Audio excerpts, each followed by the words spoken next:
Hello, everyone. Good evening. Happy Wednesday. Thank you for joining me on a on a Wednesday evening, which is unusual, right? Usually it's in the mornings that we all get together, but we have a special guest tonight. Let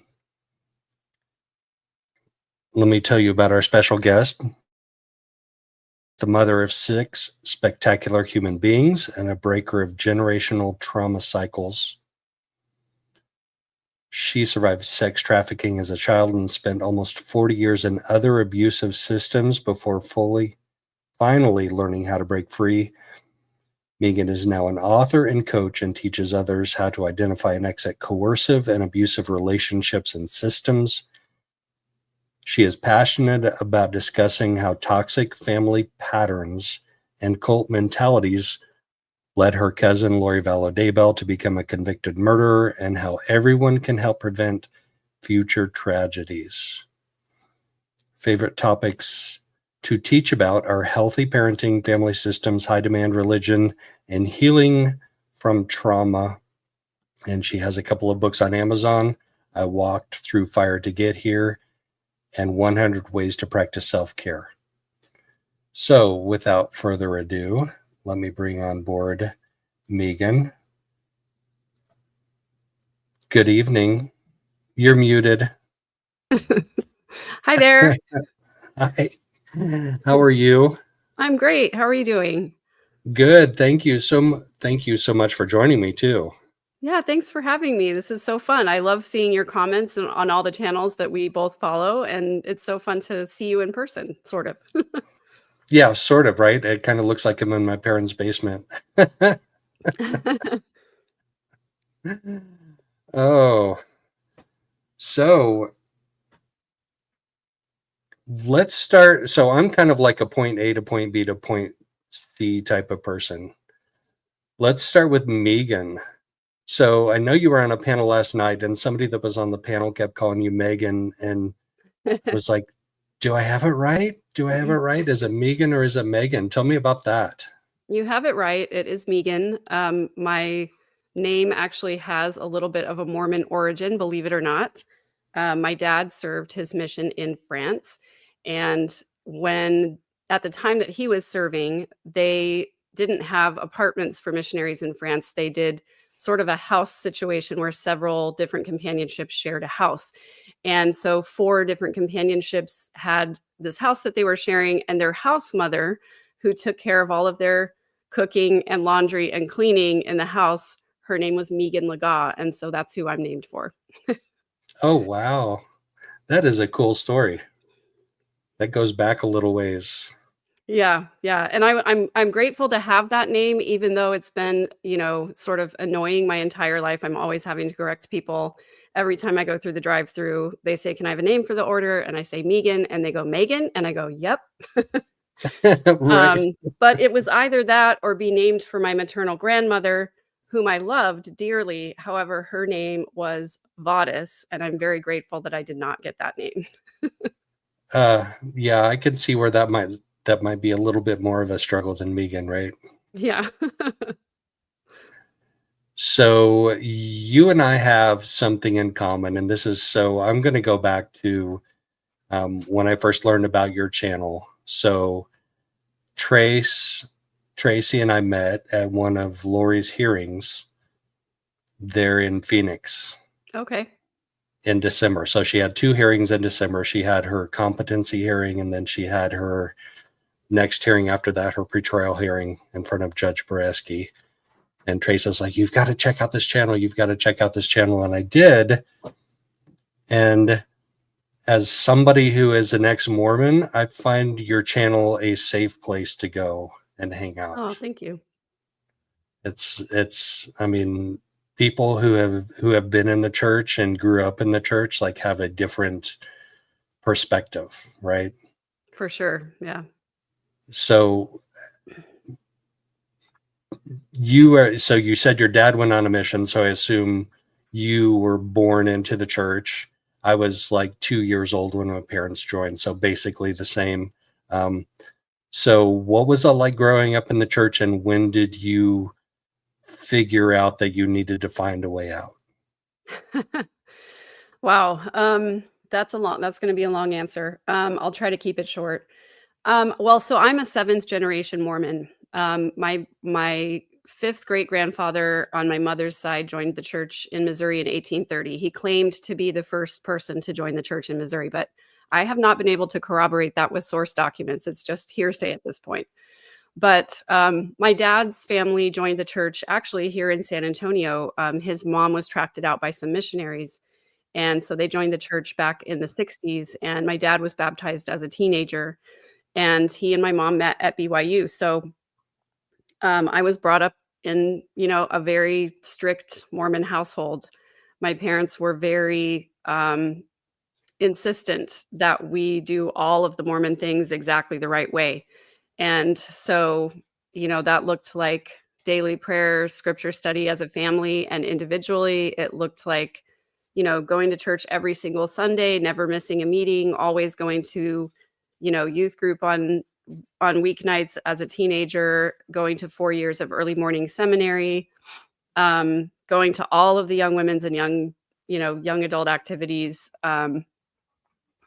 So yeah, I mean, I refer to it really as indoctrination because I didn't really have a choice. And my parents, I think they both came from pretty controlling households as well as children, and I think they really didn't know how to parent in any other way than to be controlling. And of course, being in the church, the church system sort of encourages that. It encourages you to be really strict with your children and make sure that they're adhering to everything. And so I felt as a child growing up that the only way for me really to be acceptable or to gain approval or love from my parents was to follow the letter of the Mormon law. And so I memorized everything I could memorize. I learned all the songs. I sung all the songs. I tried to do everything exactly the way I was supposed to, mainly so I could be acceptable to my parents because I knew that's really what they wanted for me. As a teenager, I had a difficult time coming from that kind of an upbringing where there was a lot of emotional neglect. There was a lot of manipulation and control in my family system. I started to really, experience a lot of depression and anxiety as a young teenager. And part of that was this cognitive dissonance I was starting to form with the church culture and a lot of lies and secrecy and shame, body shaming, the purity culture, the modesty culture, all of those things really did not sit well with me as a teenager. I'm a pretty independent thinker and I'm a pretty outspoken person. And I very quickly learned that if I had opinions that were different than the church culture, I should probably keep those to myself. And so I learned what to say and what not to say. And I think that I had just a lot of internal questions and things that didn't sit right with me about the church from a younger age, but I just sort of pushed them all away because I knew that I needed to do what was going to be acceptable to my family. So I spent a couple years out of the church when I was right after I graduated from high school. Yada yada, ended up pregnant before I was married and ended up marrying what I thought was a great guy at the time, but didn't get married in the temple and he was not a member. And I went back to church when she was 2 years old because I wanted her to have a spiritual foundation like I had when I was a kid. And so, I tried my hardest to get my former husband to join the church. And after several sets of missionaries, he did join the church, but he was only active for a few months. We never went to the temple together. And I spent the rest of our 22-year marriage trying to get him to go to church and taking all 6 of my kids to church and doing all the church things without a lot of support. So it wasn't until I got divorced that I finally gave myself permission to, I guess, distance myself from the things I thought were harmful about the church. And at the time, it was really just the church culture that I was feeling really dissonant with, like I didn't belong. And like there were a lot of harmful things. The November 2015 policy about children of gay parents not being able to get baptized really struck me very, very deeply. And it was just a matter of time from that point. But it took me another 6 or 7 years before I ever looked at truth claims. And actually, this coming Friday will be my 2-year anniversary of resigning from the church. Wow. Wow. What an amazing story. And we actually have some more things in common than I knew we did. My original spouse also was not a member and tried to get her to join and took her to several meetings and everything. But yeah, that's a whole nother story. We don't need to get that. We don't need to go down. But yeah, oh my gosh, we have things in common. So 2 years. So how does it feel now? I mean, It's amazing. I've told people this so many times, so I keep repeating it because I think it's so important for me to remember and for people to hear. When I got the email confirming that my membership records had been removed, I literally felt shame leave my body. I felt like I no longer had to be ashamed of who I inherently am.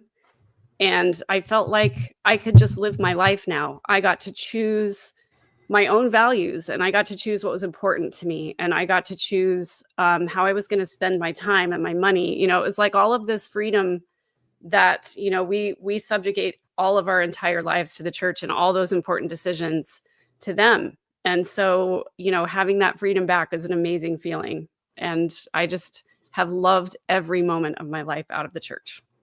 wow, what an amazing story. Thank you. Yeah. So the LDS Church isn't the only high demand religion, right? Yeah, of course. And that's one of your specialties, is helping people who are in high demand religions. Hmm. But you've also had some trauma in your life, Yeah. and surviving that is, I mean, just from reading your bio, that's like one of your key things, right? Yeah, when I first started speaking publicly about my experiences in my life, I was really mostly talking about the experience that I had, healing from the trauma that I experienced as a child, being sex trafficked from the ages of 7 to 11. And the reason I started speaking about that is because when I was going through my healing process, I met a lot of women who had been through similar experiences. And especially in my group therapy, I met a lot of women who had PTSD and had abuse in their life. And it really saddened me that I didn't see a lot of examples of those women going on to thrive and to live happy lives. And I started to wonder um, if it was even possible for me to heal from everything I had been through, or to feel differently than I did at the time. And I had a lot of despair over that, because I just wondered, like, am I always going to feel like this? And so when I finally did come out on the other side, I really I wanted other people in my position, my previous position, to know that it's possible to heal from all of that trauma. It's possible to feel different. And not only that, but to go on and have a happy and a successful life, and not always be stuck in perpetual therapy and be stuck in these perpetual cycles of grief and agony. It was so painful to go through. So that was the main thing I wanted people to know. My main message was like, it's possible. It's possible to heal. You can have a happy life after this. You're not always going to feel this way, and you're not alone. So that's what I started talking about. And then Lori happened. Before we get to Lori, which is obviously the elephant in the room, because that's what a lot of people want to hear about. Yeah. I did download your book this morning, and I started reading it. Obviously, I didn't get very far. It's heavy. It is But heavy. Yeah. Especially the beginning of it. I imagine you like bring us through in the end of it. But the Yeah. very opening metaphor that you use is that if you see somebody running down the street screaming, and you don't know why they're running down the street screaming, most people are going to cross the street and avoid that person because they think that person is crazy.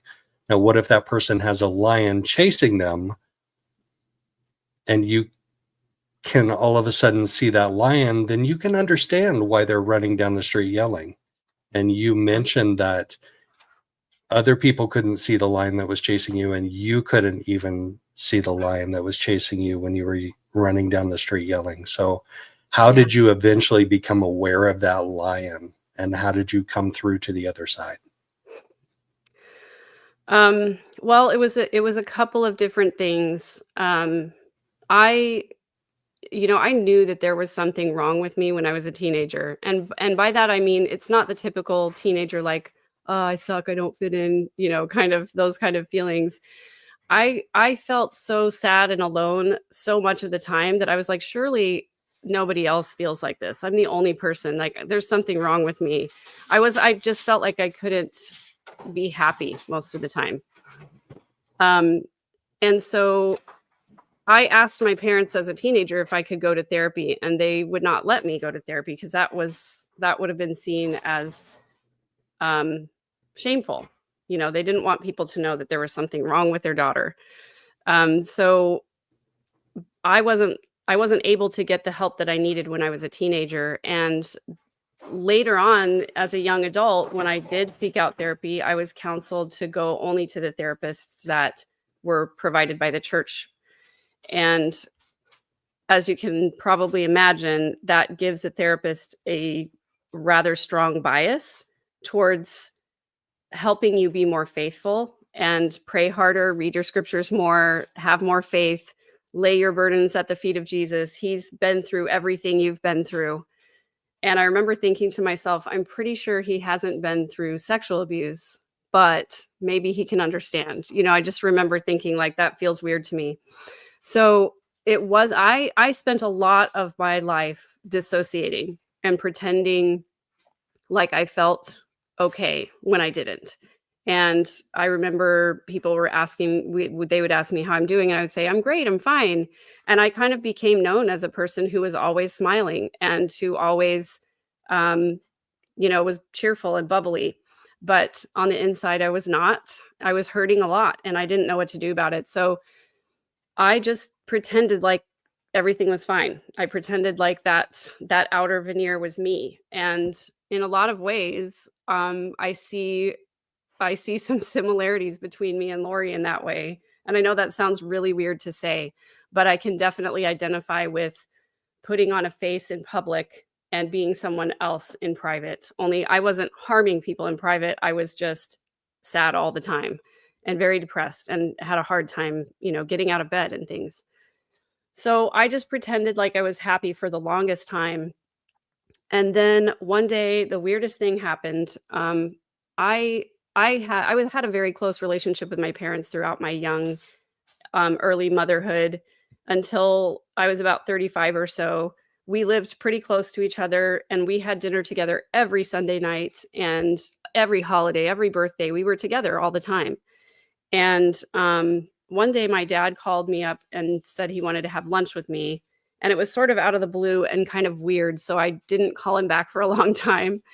And then, he kept persisting. And so I called my sister and I was like, this is kind of weird. What do you think of this? That dad's calling me. And she said, actually, he did the same thing to me. He wanted to talk about what kind of father he was and, sort of talk about why our childhood was the way it was. And my first reaction to that was like, no, no, no, no, no, no. I'm good. I don't want to talk about any of that. Like I'm an adult, I don't live with them anymore. I'm basically doing okay. Let's just leave that past in the past. I don't want to talk about it. So I put it off as long as I possibly could. But what ended up happening is when we had that lunch and he talked about some of his struggles as a father, um, it it basically forced me to stop dissociating from my childhood. And it forced me to remember all of those things I had stuffed down. And it forced me to confront the fact that I did not have a happy childhood, that I was not happy with my parents, and that there was some severe trauma there. And I tried to ignore that for as long as I could, but I found myself unable to function. I was having panic attacks. I would cry for days after seeing my parents. So I finally decided to go to therapy and go no contact with my parents. And that's really when my healing journey began. Wow. That is a tough journey. That is a really tough journey. So How do you think the church played a role in that disassociative relationship that you had with your parents? Like being seventh generation Mormon and going through all of the motions, doing all of the things that we should do as a good Mormon, but it not sitting right with you on the inside, like it not creating a healthy human being in you.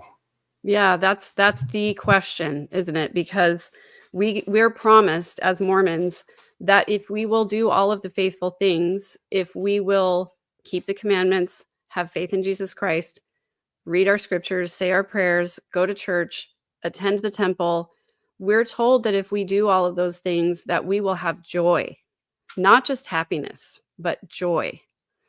And I was certainly not experiencing that. And so it made me think there was something wrong with me. Like, what am I doing wrong? I'm not faithful enough. I'm not trying hard enough.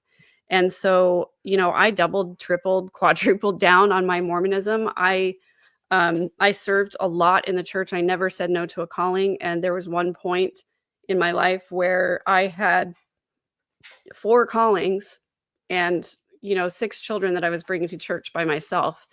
And I was serving, it was basically like an extra part-time job serving in the church.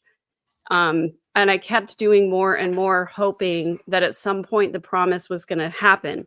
And I kept telling myself that God is reserving a blessing for you. It's just not your time yet. So I basically gaslit myself into believing that it just wasn't the right time for me to have blessings yet, and that God would give me the blessings when it was my right time. That I was just going to have to continue to suffer until he decided it was time. So that was probably one of the hardest things for me, was believing that there was a God who knew my name and knew my suffering, and yet that I was being extremely faithful and doing everything I thought that he wanted me to do, and yet he was still not blessing me with the things that I was promised. And I kept wondering if I was going to have to die before I got those blessings. Wow. Wow. That's heavy. That is a heavy burden to bear. That Yeah. is.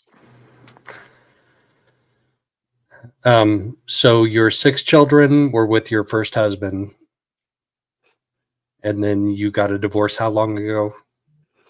It was about, I have to look. It's about 8 years ago. Actually, we we actually separated on Valentine's Day in 2017. Oh my goodness, that's the day So after tomorrow. Valentine's Day is my Independence Day. So divorce is something that is extremely frowned upon in the church. Like Yeah. you don't get a divorce unless it's like the last resort. So how did that make you feel to have 6 children with a man and then go through divorce? And did you feel shame through the church for that? Yeah, definitely. My marriage was pretty good for the first 3 years. And after that, it started becoming problematic. And, after we'd been together for about 12 or 13 years, there started to be some alcoholism, some physical abuse, and definitely coercive control for the rest of the marriage. So I definitely stayed in that marriage at least 10 years longer than I should have. But it was the old mantra of, like, stay for the kids, and also just the church expectation that you have to have a husband to get into heaven. You have to have a husband in order to even get sealed to your children. And so I lived with this anxiety all the time. If one of my kids died, and I did have a miscarriage at one point, which devastated me, because I was like, I'm not sealed to my husband, so this baby doesn't get to be mine in heaven. It was devastating to have that hanging over me all the time. So that was a lot of the reason why I stayed for a long time. And I remember somebody saying at some point that the only real acceptable reasons for divorce were like the 4 A's. It was abuse, addiction, abandonment, and I can't remember what the other one was. And I was like, well, I've got all of those if you think about emotional abandonment. But I didn't get divorced because after I went through some of the abuse and he went through alcoholism, he actually stopped drinking. And so I was like, okay, well, maybe we're good now and I can just stick this out. And it wasn't until I went to therapy after those panic attacks due to my conversation with my dad. And I actually went to therapy because I was like, I want to repair my relationship with my parents. I want to find out why that relationship is not good. I want to, fix whatever happened to me in my childhood. At this time, I hadn't even admitted to myself that I had been sexually abused. I was still pretending like that didn't happen. And so I was going to therapy to repair my relationship with my parents. But what kept coming up over and over was my marriage, my marriage, my marriage. And so I started recognizing with the help of my therapist, I had words now to put on the relational patterns that were happening between me and my former spouse. Narcissistic abuse came up and coercive control came up and emotional abuse came up. And for the first time, I had words to say what was happening. And so I went to my bishop because I didn't know what to do. I was like discovering for the first time that I was in an abusive relationship. And so I went to my bishop and I said, what should I do? I'm in an abusive relationship. And he said, well, describe to me what's happening right now. And I talked about how, my former spouse would isolate me. He wouldn't let me have friends. I wasn't allowed to socialize. I couldn't be on the phone for very long with my sister.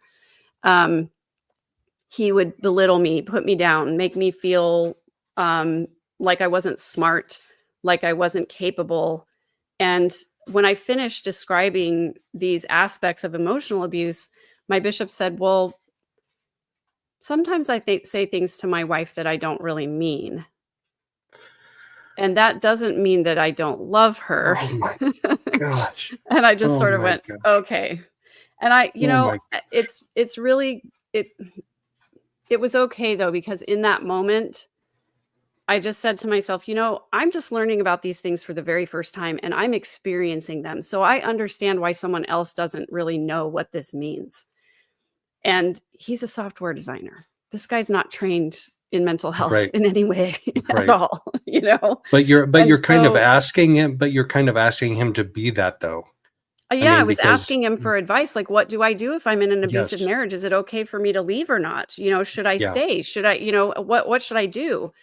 And so, I went home. I prayed about it and I sent him an email with a little graphic that is like the abuse and coercive control wheel. And it shows like financial abuse, emotional abuse, like all the different ways that you can be abused. And I sent that to him in an email and I said, hopefully next time someone comes into your office with these problems, you'll be able to understand that this is really serious.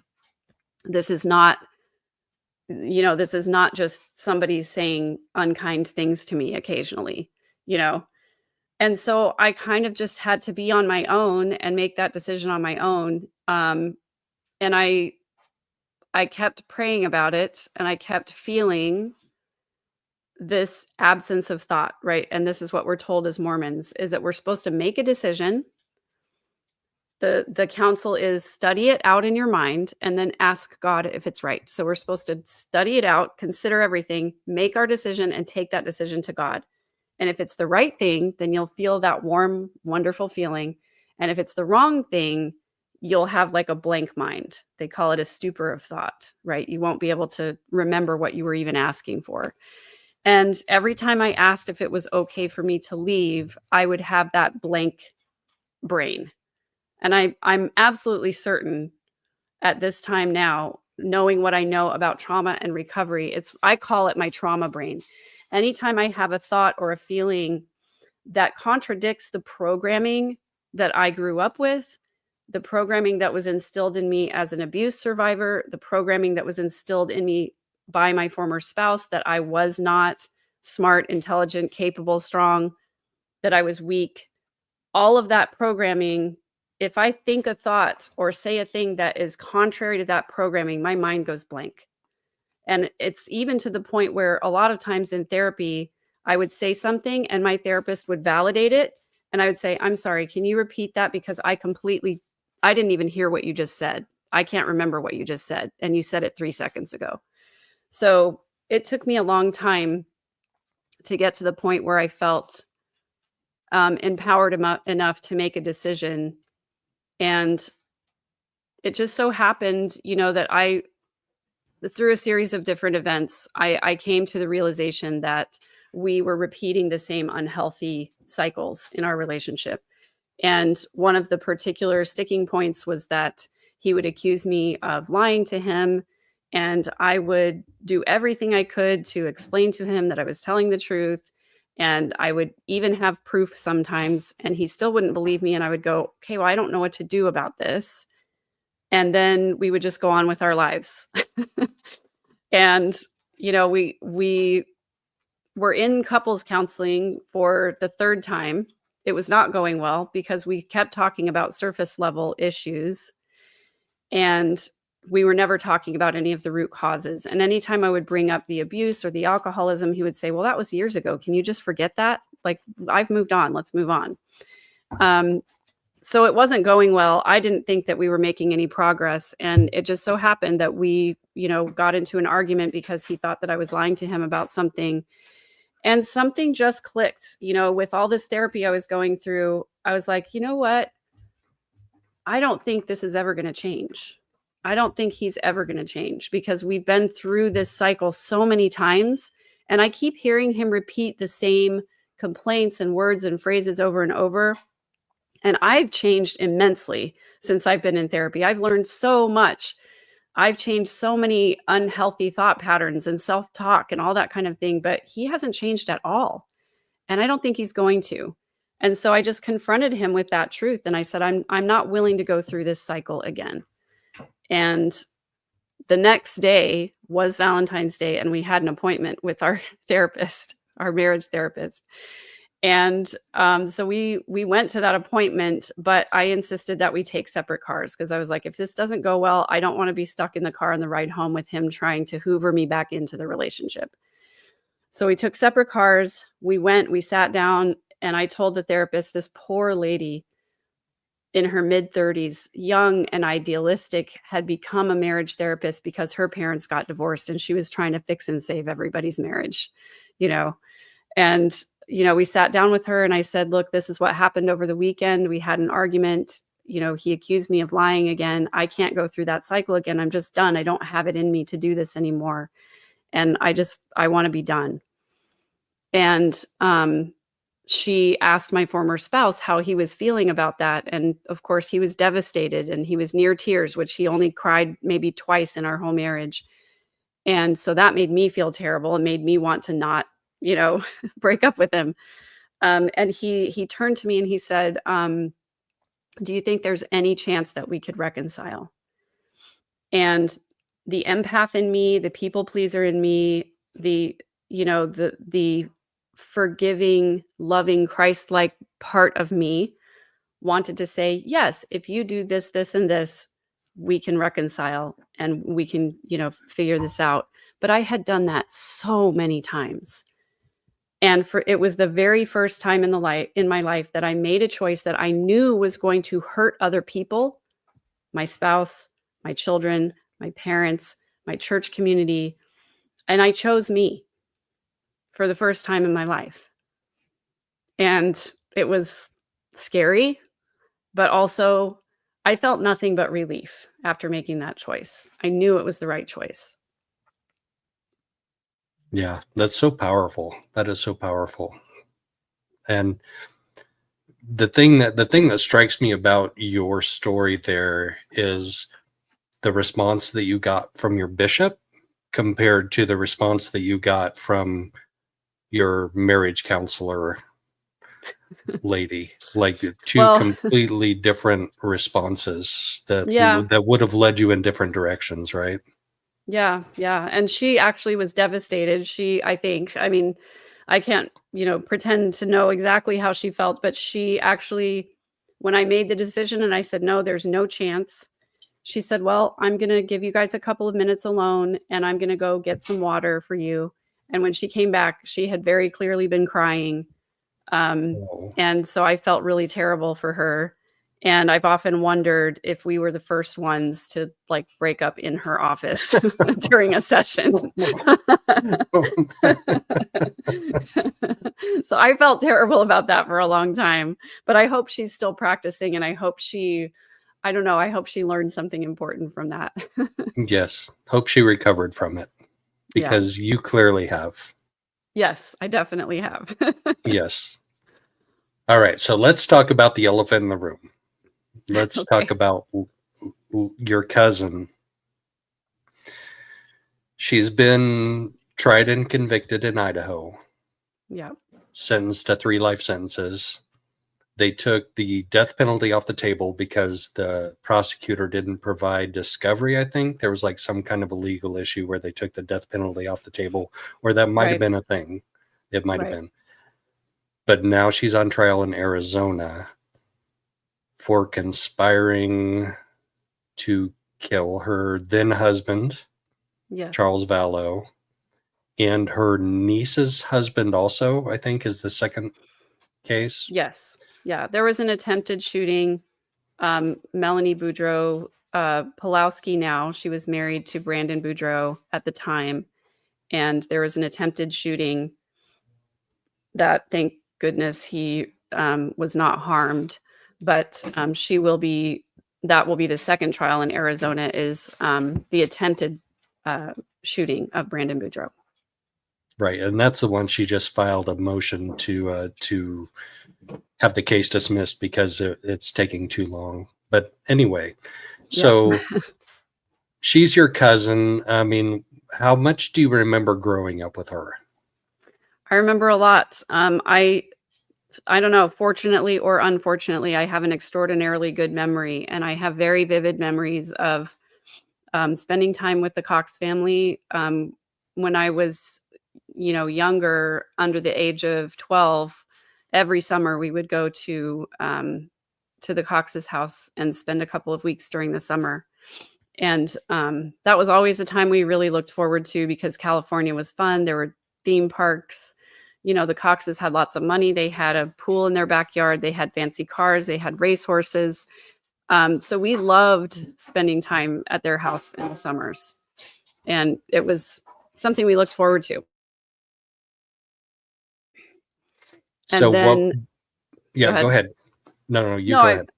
I was just going to say, after we moved to Connecticut, we couldn't visit them every summer after that, but twice my older brother and I went on our own to the Coxes to just be with our cousins. They were our favorite cousins, and we spent, a week each of those two times that my older brother and I went there. And then after I graduated from high school, I went to the University of Connecticut for just one semester, and then my family moved down to Texas.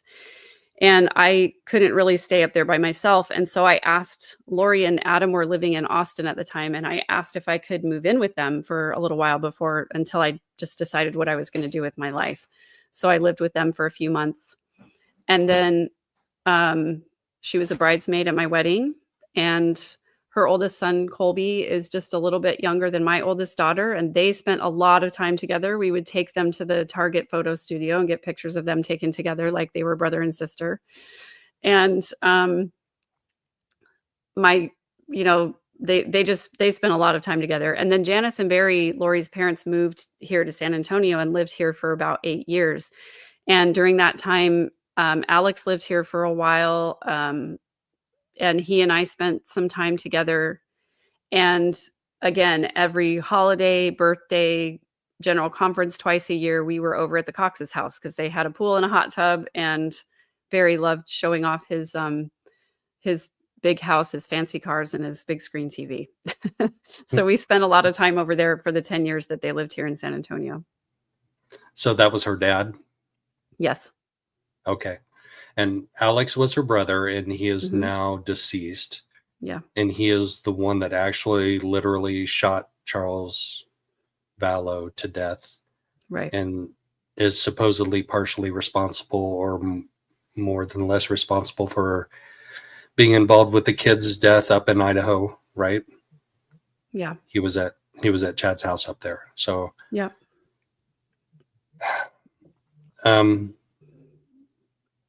Let's talk about your relationship with Lori when you were growing up. Like, did you notice anything unusual about her characteristics, about how she was? Like, was she different then? Did you notice any traits of narcissism back then? Yeah, when we were kids, she was just a bubbly, happy, bright, smiley, shiny, blonde-haired kid, and we had lots of fun together. There were things about the Cox family that were odd to me. They, you know, they seemed to be a lot more relaxed about their Mormonism than my parents were, certainly. Um, Things like, they didn't mind going shopping on Sundays, going out to restaurants on Sundays. That was not something we did. Barry one time took me and Lori and Summer to go see Rambo, which is a rated R movie. And I think I was only like 8 or 9 years old at the time. And so that was not something my parents ever would have done. Um, they were constantly, tanning out by the pool. Um, they argued a lot openly, which my parents argued behind closed doors. They talked a lot about sex and sexual things. I didn't notice that until I was probably 12, 13, 14 years old. But even so, it was not something discussed in my household. So just things, not just Lori and Alex, but also, Summer and Adam, they all talked about each other's bodies. Adam and Lori got body shamed as younger kids because they were a little bit chubbier. They were always, grabbing each other's body parts, like squeezing each other's chest or butt or, talking about each other's body. It was just not what I was used to at home, at all. And so there were all those kind of weird things happening that I just logged as cognitive dissonance. Like I didn't know why a good Mormon family would be acting that way, but I didn't have any framework for, how to put that. And to answer your question about narcissism, it wasn't until, we were teenagers that I started to notice ways in which Lori would be controlling. She would get her way, you know, come hell or high water. She, whatever she wanted is what happened. That got done. And I fell into that as well because I, I wanted to, I liked Lori. I looked up to her. She was beautiful. She was a cheerleader. She was in charge. And I didn't feel like I really had a voice in my family. And so I wanted to be special and important to the person who was special and important, if that makes sense. So whenever I was in a situation with Lori where she wanted, me or the three of us, me, Lori, and Summer, to do something, well, we did it because we didn't want to make her mad. We didn't want to like get made fun of by her or by Alex, especially because he was always making fun of people, so I recognize now that Lori was very manipulative that way. She would get what she wanted, and if she didn't, she would shame you or she would make fun of you or she would get mad at you, and none of us wanted that. So you and Lori and Summer were a trio a lot? Yeah, not until, my older teenage years. It was like those 2 visits where my brother and I went together, that Lori and Summer and I would hang out because Lori's 1 year older than me and Summer is 1 year younger than me. And who is Summer? I'm not Summer familiar is with. Lori. She's the youngest of the Cox kids. She's Oh, okay. Lori's youngest sister. She Okay. testified, I think, in both trials. Gotcha. So where did you grow up in the church? What area, All over the generally place. speaking? Yeah, my dad was, in the Air Force, so I was born in Oh, okay. California, but we only lived there a short time. We lived 2 different places in Louisiana, and then we moved to South Dakota when he worked for Citibank. So all of those places were within driving distance of California. So that's why we'd go visit in the summers. And then I did middle school, high school years in Connecticut, and then I've been in San Antonio ever since then. Okay. So there's something that's called the Mormon Belt, right? That's like Yeah. Idaho through Utah and down into Arizona.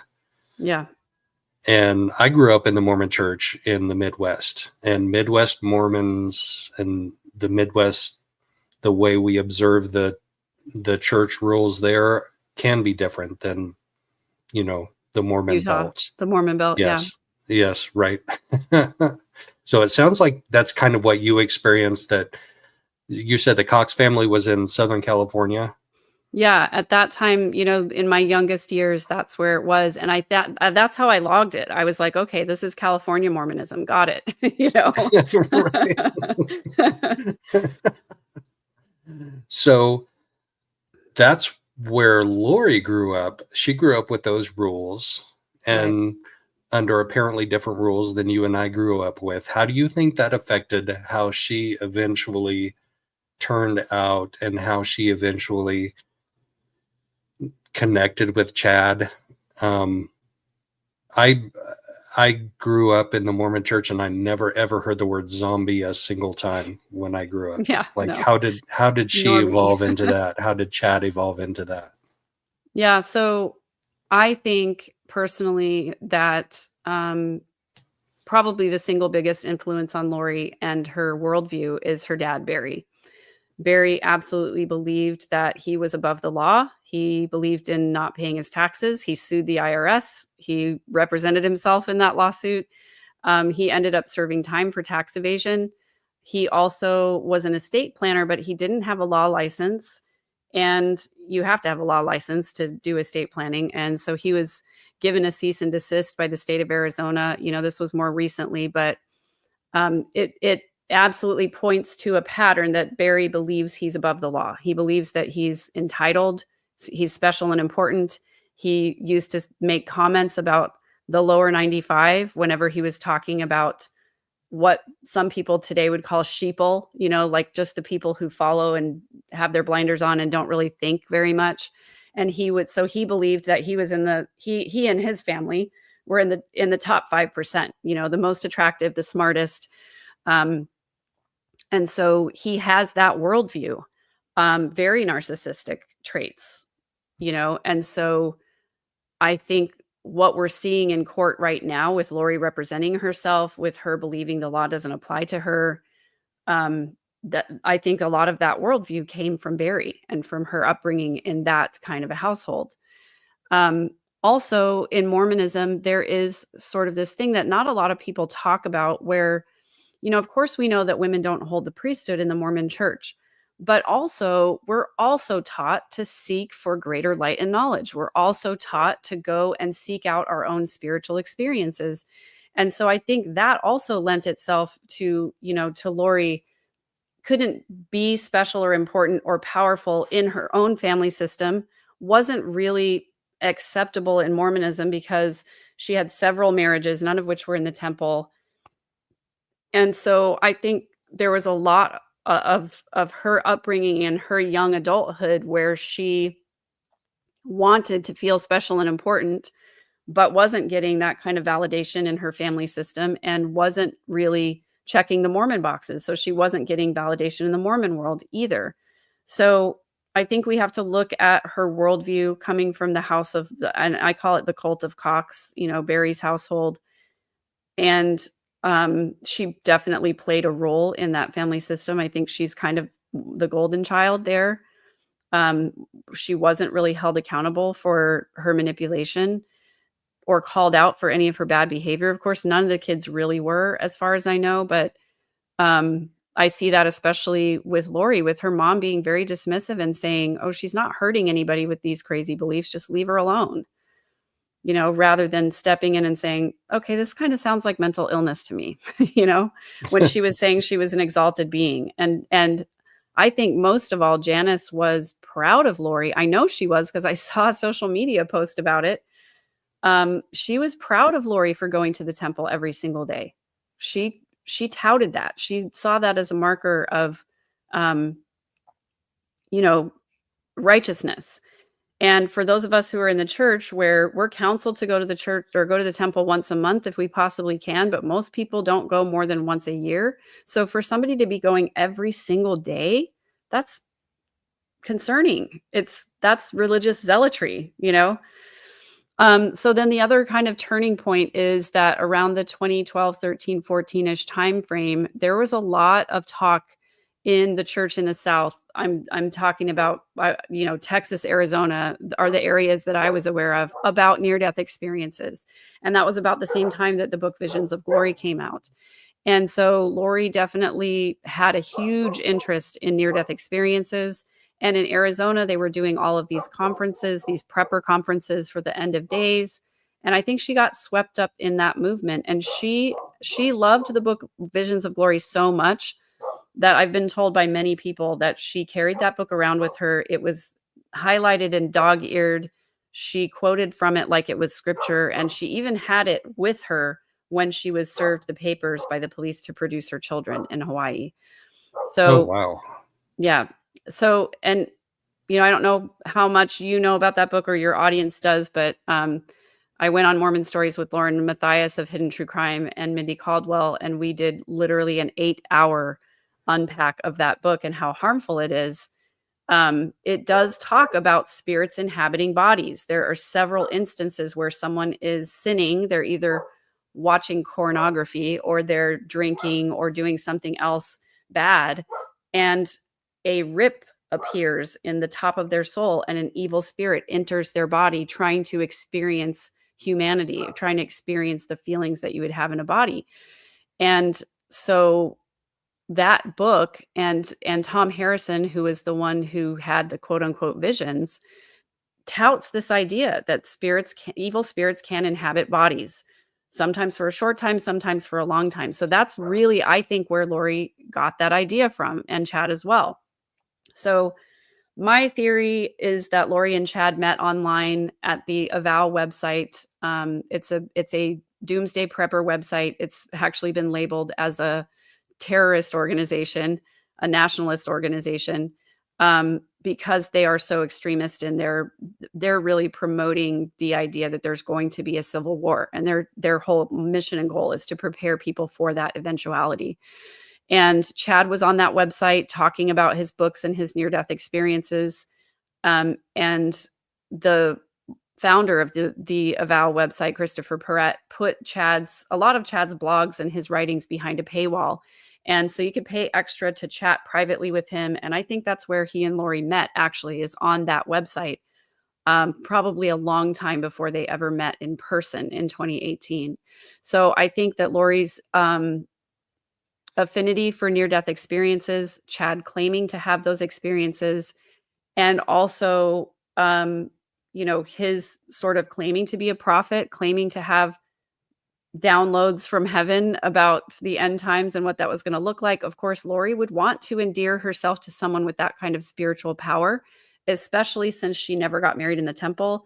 She would want to have experiences with someone like that, and finally, close the Mormon loop by getting married in the temple, which Lori and Chad claimed that they went to the temple and that they were married by Moroni and that Jesus was there. And, it's all part of this huge What? spiritual delusion. What? Yeah. Say that again. Say that again, because I didn't know that. Yeah. So Lori and Chad met in person in 2018 at a Preparing the People conference. And was she still married to she was Charles still at this married to time? Charles, and he was still married to Tammy. And we know that they'd been in contact. They'd been emailing each other. She'd been sending him videos of her dancing. Like, they were already having an emotional affair at the very least. And so when they met in person at this conference, I guess part of it was, going to do temple sessions together. And they had a mutual friend whose name was Jason Mao, who likes to cosplay Moroni. And I personally think that they met in the temple all together one day. Chad told Lori that they'd been married in a past life. And I think Jason Mao performed some kind of a fake sealing ceremony. And they justified their affair with each other by saying, like, we were already married in a past life. We've already done this together. Our current spouses are inhabited by evil spirits. So it's fine for us to be together spiritually and physically. Wow. How many subscribers do you have now, Megan? Well, let me look, because I at about 7:00 it was 10,000. So I think I'm that Yeah, 10,000, unless I've awesome. lost a few. 10,012. Nice. Yeah. Beautiful. That's Yeah, awesome. it's very exciting. Congratulations. Thank you. I'm at 670 something. Yay! How long have you had your show? Since August. So I That's started the awesome. show in when I went to the Delphi hearings and then the Okay. trial. Okay, got it. And then I did some boots on the ground work there. In Delphi, they gave us 24 seats for the public to sit in. So you had to Oh, go yeah. stand in line at 3 o'clock in the morning for 5 hours in Yeah. 36-degree weather to see that. But I I named my channel Joe Schmo because I'm just an everyday Joe Schmo. Like I'm not a legal expert. I'm not an ex law enforcement or anything like that. I'm just somebody that looks at these cases and tries to objectively look at them. And this, when I came out here, when I got out here to the Phoenix area, it was right around the time that Lori's hearings were. So it was interesting to go into court and to see her, but Yeah. getting to know her case and getting to know you and getting to know Kresha is the best part of that. Hmm. Thank you. Yeah, I But feel the same way. I feel the same way about this case. It's a tragedy and it's horrible.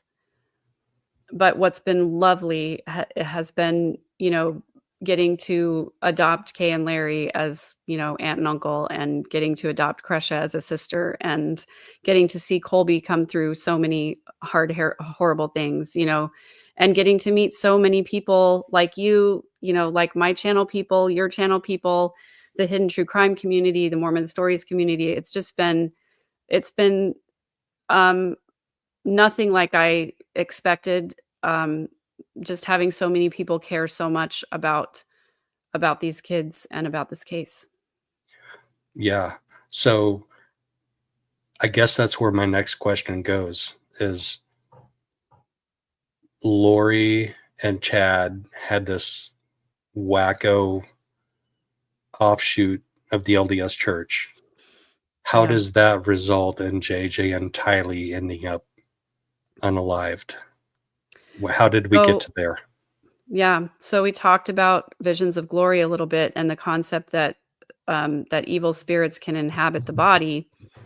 And there's a part, sort of near the end of the book, where they're talking about this period of time, before the Savior comes, where they're gathering the 144,000.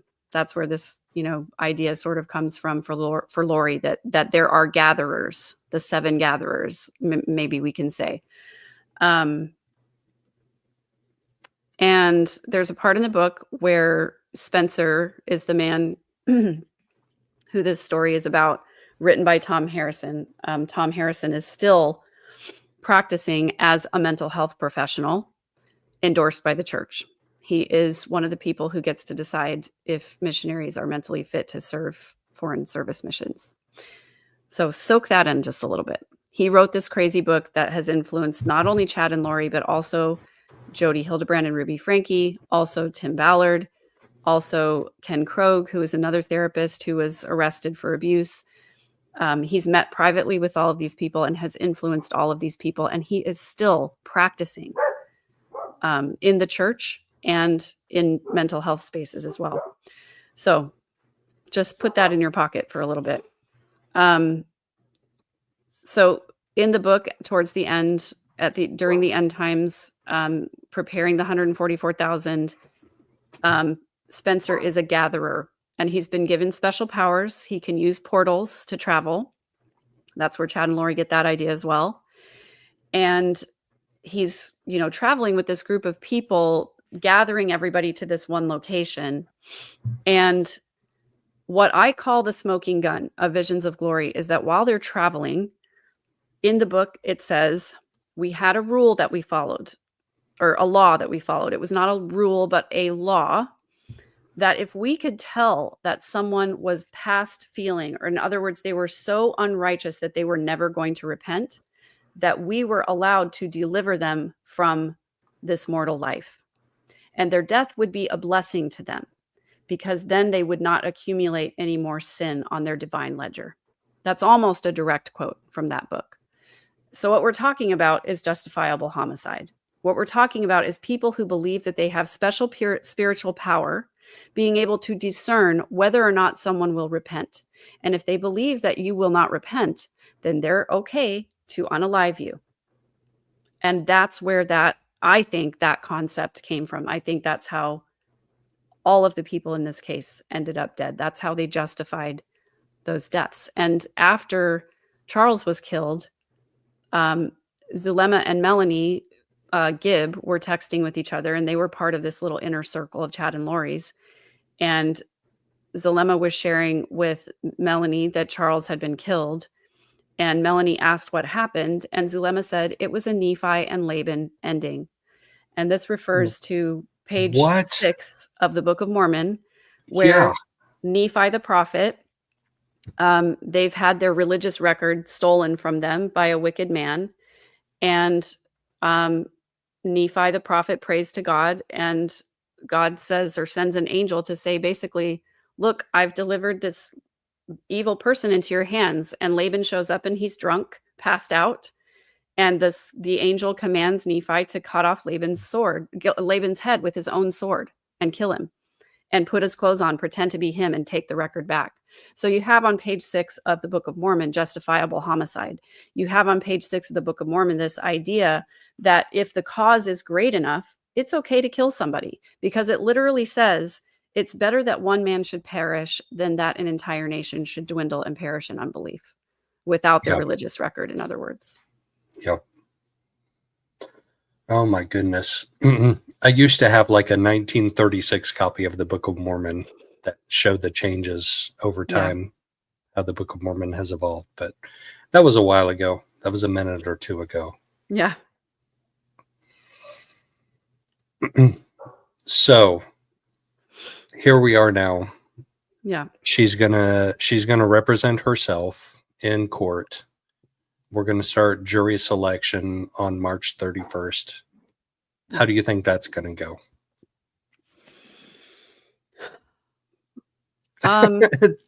Deep sigh, deep breath.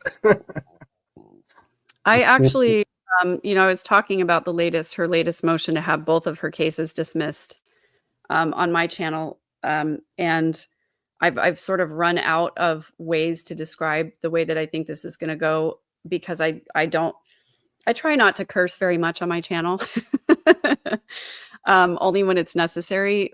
But I can't imagine this going well for anyone. Lori's delusional. She loves to put on a show. I think she's going to use it as an opportunity to preach her religious beliefs. I think she's going to use it as an opportunity to defame Charles, to say he was cheating on her, to say all kinds of horrible things about her, to tell lies about whoever she needs to, so that she can maintain the impression that she has of herself, that she's an exalted being, and that nobody was unalived in this case. So I referred to her nickname when we were kids was Lolo. And so I started calling her Loco Lolo. And I asked my channel members in the comments to give me some other names. And I have a little list here. I'll share with you. Yes, please.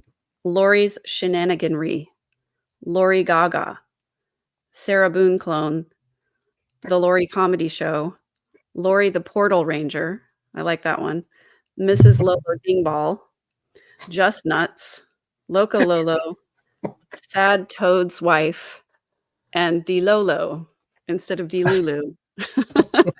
That's 5 so far. There's probably going to be a good half a dozen more by the time we get through the trial. Yeah, I'm sure.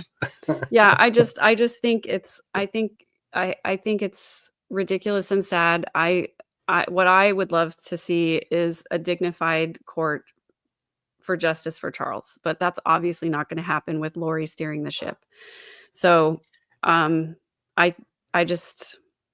I don't really want to think about what it's going to be like, because already hearing her speak in court and already reading her motions where she has things underlined and exclamation marked, and it's just nuts. It's just nuts. Yeah. I had a language expert read her last handwritten court submission, and he Oh, said it's very childish. yes. She's very childish. Yeah, I think I was surprised to not see her still dotting her I's with a heart like she did when we were kids. Because her handwriting is exactly the same as it was when we were Yeah. kids. We used to write each other letters all the time. Yeah, she's already been sentenced to 3 life sentences in Idaho, so she has Yeah. nothing to lose, right? She's Yeah, exactly. I mean, she's she's never gonna see the light of day again, so anybody so and this is what I said on my channel the other day. If she had a single shred of remorse or guilt for what she's done, she would just plead guilty and be done with it because it's not gonna change the fact that she's gonna stay in prison for the rest of her life. But this is her last opportunity to be in the spotlight. It's her last chance to, play a lawyer on TV. She's gonna take it. right. And she stayed in a Holiday Inn Express last night called the Maricopa County Jail. Yeah. That actually warms my heart a little bit to think of The her accommodations at the moment, especially her Maricopa bathroom County Jail is situation. actually very populated with a lot of unsavory characters. That's what I've heard, and I've heard from people who are texting with her that she does not like Arizona and she wants to go back to Idaho, and so I hope they keep her there for a good long time. I guess we'll see. Okay, so the last segment of this, your website is called Third Verse. Tell me Yes. about Third Verse. Well, I'm a recovering musician. I've been a musician my whole life, and I thought of my childhood as my first verse and my marriage as my second verse, and this is my third verse, and I finally feel like I am the one writing it for the first time. That is amazing. That's amazing. All right, It's we've been on beautiful. here for an hour, and you have been so gracious to spend an hour with me. I appreciate it very much. Oh, I've loved it. It's great. Thank you so much for having me on. I've loved seeing you around. I'm glad to see that you have your own channel, and I wish you all the best. Please let me know if I can do anything to help you or your channel. Thank you so much. Take care, everybody. Bye-bye.